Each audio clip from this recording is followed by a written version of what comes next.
I think the Midwest does instill different values in people, and it shows in the community every day, and including with Sam. He works as a fitness trainer, and he enjoys trail hiking, and also he is an avid photographer. So you're in for a treat tonight. I introduce to you Sam.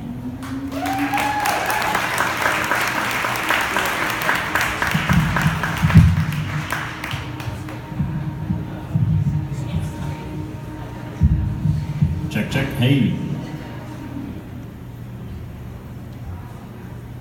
Thanks, guys. Tonight I'm going to tell you the story of Leo Seren. He was a scientist who lived by his convictions and left an enduring legacy.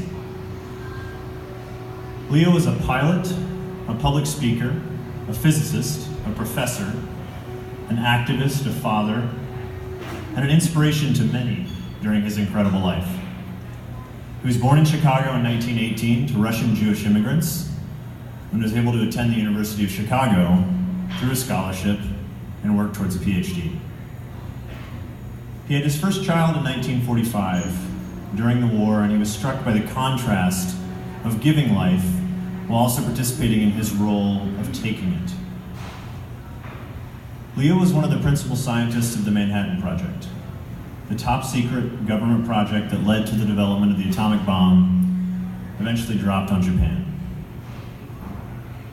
At 23, the day after receiving his doctorate in physics, Leo began working with the famous scientist Enrico Fermi at the abandoned squash court at the University of Chicago. His work would take him to Los Alamos in New Mexico and come to define his role as a scientist. After the war, Leo's views shifted, in part because of his belief that there was no safe way to dispose of radioactive waste. His shock at the fact that the research that he did was being used to kill. He became an anti-nuclear activist, famously saying, "I regret my decision." Leo's work in science continued as he taught physics and math while continuing to do his own research. He taught at Reed College, Florida State, and did research at the U.S. Naval Research Laboratory. While a consummate educator, Leo's views were radical for the time, and he was fired from the Argonne National Laboratory in the 60s.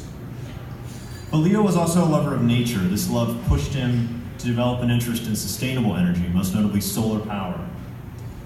In the second half of his life, he felt deeply that the Earth was worth saving for future generations, as he put it. And he often referred to his own children when he made these statements.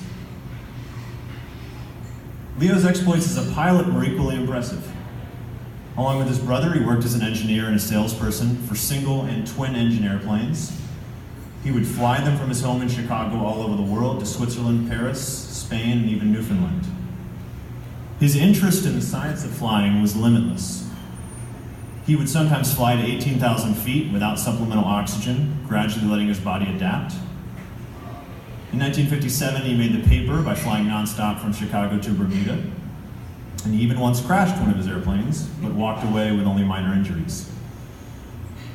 He once cut a flight short, and this is a true story, because he found a snake on his airplane.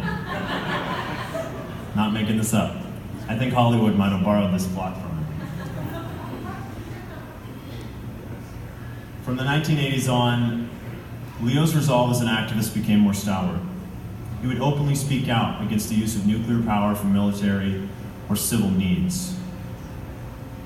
In an interview with radio host Studs Terkel in 1992, Leo described with horror watching a fellow scientist at Los Alamos become exposed to a lethal dose of radiation.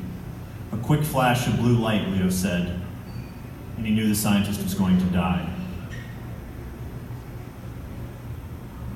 The activism that Leo participated in culminated in 1995 when he spoke, along with author Kurt Vonnegut, at the 50th anniversary of the Hiroshima and Nagasaki bombings at Leo's alma mater, the University of Chicago.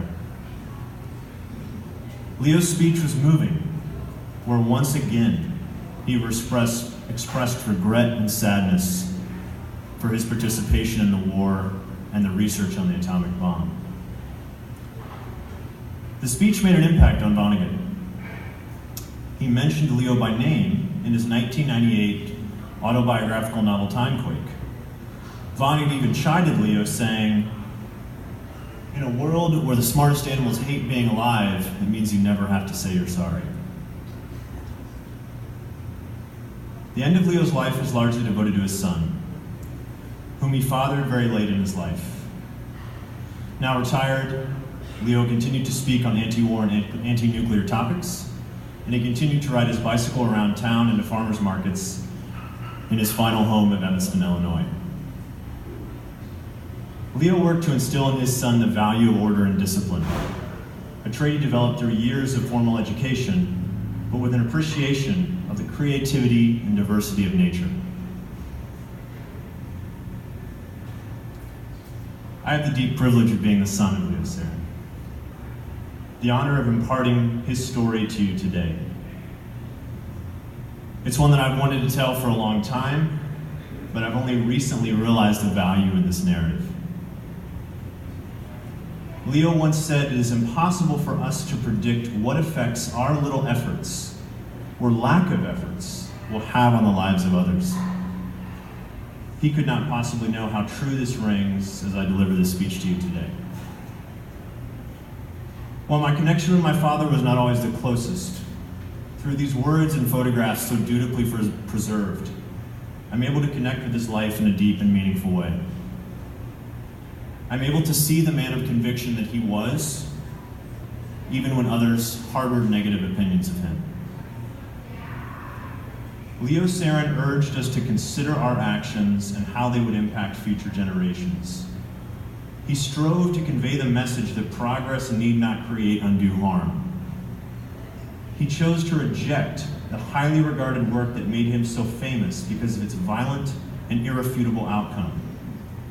His conviction and reverence fills me with pride and lives on within me. Thank you for allowing me to share his story with you today. Thanks.